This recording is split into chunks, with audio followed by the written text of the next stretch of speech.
Luc! Pat! Luc, t'es encore en Bessic à matin. Ouais, puis je suis moins bon en hiver, Estique. Ça me prend... J'arrive à la dernière minute, là. Oui, t'arrives à la dernière minute. Tu donnes des sueurs froides à l'équipe, mais je te Mais moi aussi, rassure, je t'en sois. j'avais quelques sujets Okay, que j'aurais pu ouais, bon. évacuer. Non, mais écoute, en vélo ce matin, écoute, je pense qu'il fait comme moins 20. Non, ben c'est encore un froid dont tu peux te protéger. Il y a des froids dont tu peux pas te protéger. Là. Lesquels?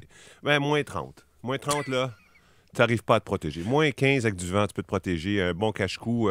Tu sais, ça prend... Le truc, là, c'est cagoule, capuche. Capuche, là, c'est l'air qui te protège. Ouais. C'est la couche d'air qui entre ta tuque puis t'as la capuche. Mais, tu sais, des fois, là, ça m'est arrivé, cagoule, tuque, capuche, foulard. Là, tu peux faire du moins 40. Mais sinon, là... Ouais, mais ça donne rien. Tu sais, moi, j'ai vu des jeunes Américains se promener à Montréal en petit manteau de printemps à moins 30 pour showing off. Tu sais. Mais c'est ça, il faut juste s'habiller. OK, ben écoute, beaucoup d'admiration pour toi, puis fais attention aux plaques de glace. OK, par-nous, Oui. il y a, on l'a évoqué hier, on l'a évoqué aujourd'hui à l'émission, là, mais dans ta chronique, tu l'as abordé hier, hausse permise par le tribunal administratif du logement pour les loyers, 5,9 %. Là, ça hurle pas mal chez les locataires. Et tu veux parler de France-Hélène Duranceau, la ministre de l'Habitation, qui est un peu beaucoup aux abonnés absents. Tellement. Tu sais, en cyclisme, je sais que ça n'intéresse pas tout le monde, mais je vais l'expliquer rapidement. Il y a une expression qui s'appelle « montrer le maillot ». Tu sais, t'es la compagnie française des Jeux, ils ont juste des sprinters, t'arrives des montagnes, ils vont pas gagner. Là. Ils n'ont aucune chance. Mais tu montres le maillot. T'as aucune chance de gagner. Tu fais un sprint, te mettre en avant dans les En Kodak. avant, c'est premier col. Les gars, je veux tout en avant au premier col. On va là. We're gonna show them what we are made of. C'est ça l'expression américaine. L'expression française, montrer le maillot. C'est l'autre expression américaine que j'adore parce que mon fils n'arrête pas de répéter. It's not about who you are, it's about who you wanna be. Donc, tu dois montrer tes intentions, tu sais. Puis les intentions, elle les a montrées hier. Elle n'en a pas. Il y avait 1000 choses qu'elle pouvait dire. Par exemple... Attends, je vais résumer. Elle a dit, Mme Duranceau, écoutez, le système fonctionne bien, le calcul pour les hausses de loyer du TAL, c'est bien correct, alors que les locataires et les propriétaires, pour une fois s'entendre, ils disent que c'est périmé, cette méthode-là. Tellement. Et c'est ça qu'elle aurait pu dire. La méthode n'est pas parfaite, vraiment pas. Je vais donner un exemple. Dans la méthode, pour arriver à 5,9 %, il y a plusieurs éléments, comme par exemple frais de gestion, frais de maintenance, assurance. Et on fait un calcul uniforme pour tout le monde. Mais après, c'est à chaque personne de négocier parce que frais de maintenance, il n'y en a pas dans tous les cas. Des fois, il y a eu 0 maintenance depuis 20 ans. Des fois, il y a 0 frais de gestion. C'est un propriétaire qui habite en bas. Il loue son local en haut. Son propriétaire, depuis 20 ans, la même personne. Depuis 20 ans, il y a la même compagnie d'assurance. Ça a augmenté à la marge. Il y a plein de frais là-dedans qui ne sont pas bons pour tout le monde. Elle aurait pu dire ça, Mme Duranceau.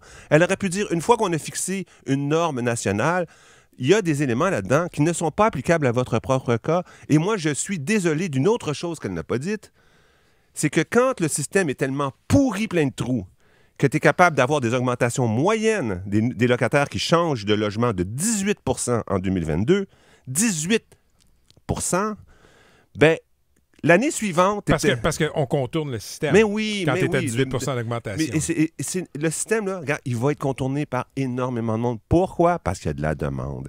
Tu as 20 gars devant toi, 20 filles devant toi qui te demandent un logement. Celui qui te dit « je vais te donner tant », tu vas lui donner le logement. Quelle que soit la loi. Parce qu'il y a quelqu'un là-dedans qui le veut encore plus que les autres, qui est prêt à payer 2 500 $ pour un 5,5 dans un quartier central. Donc, le système va être contourné. L'année où il est contourné puis que tu as une augmentation de 600 $ sur le loyer, es-tu obligé de rajouter 6 % l'année suivante? Le 6 % il s'applique si le système n'était pas contourné. Si, par exemple, année après année, le propriétaire, et ça arrive, il y a des très bons propriétaires, année après année, qui respectent les règlements, puis cette année-là, ça donne 6 %. Correct, lui, il mérite 6 %. L'autre qui a augmenté de 30 % l'année précédente, le 6 % ne s'appliquerait sans doute pas. Mais Mme Duranceau n'a rien dit de tout ça, parce qu'elle n'a rien dans le corps. Elle ne veut pas le montrer, le maillot. Elle n'a pas de maillot. De cyclisme, hein? Les féministes, oui. tombez-moi pas dessus. Là, elle n'a pas une intention, elle n'a pas une volonté, elle n'a pas le mandat, elle n'a pas le budget, elle n'a pas la vision, elle n'a pas le programme, elle n'a pas le bon poste pour qui elle est. D'habitude, tu parles en des termes semblables de Benoît Charette, le ministre de l'Environnement. Wow, calme-toi, Luc. Parlons-en. Non, attends. Tu me fais peur. Attends, minute. Aujourd'hui, il faut qu'on parle de Benoît Charette. Vas-y. Hier, premier jour des tarifs. Premier jour.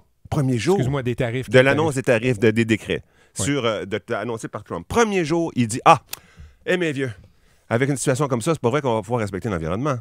C'est pas vrai qu'on va... Non, attends, il n'a pas dit ça comme ça. Là. À peu près. Il a dit, il y a des lois sur l'environnement qu'on ne va pas appliquer alors que nos exportateurs vont déjà être victimes de tarifs. On ne va pas en plus ajouter des contraintes environnementales.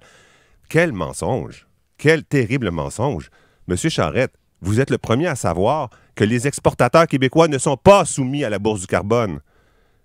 Ils ne sont pas soumis à la bourse du carbone. Mais est-ce qu'il faisait référence à la bourse du carbone ou à d'autres types de non, réglementations? c'est celle-là, c'est la réglementation sur les GES. La réglementation, parce que l'environnement, c'est la protection des territoires, les milieux humides, la protection de l'eau et la protection de la production de carbone, le climat. Nos exportateurs, dans la loi, ne sont pas soumis ou reçoivent des crédits gratuitement de la part du ministère. Première chose. Deuxièmement, la bourse carbone qu'on a signée, qui remplace la taxe carbone. Avec la Californie. On ne l'a pas signé avec la fédérale, on l'a signé avec la Californie. Si la Californie continue de l'appliquer, si des États, courageusement aux États-Unis, continuent d'appliquer les règlements environnementaux, nous, on ne va pas se retirer. Parce que sais-tu pourquoi il a dit ça? Parce qu'il n'y a jamais eu le moindre intérêt pour cette question-là. Il n'y a pas le mandat, ce n'est pas la bonne personne pour le poste, il n'a pas reçu le budget, il n'y a pas le programme, il n'y a pas l'appui du premier ministre. Luc, on va aller à la pause tout de suite, puisque je sens que tu vas faire un infarctus si tu continues pendant 1 ou 2 minutes sur cette lancée. Merci d'être là.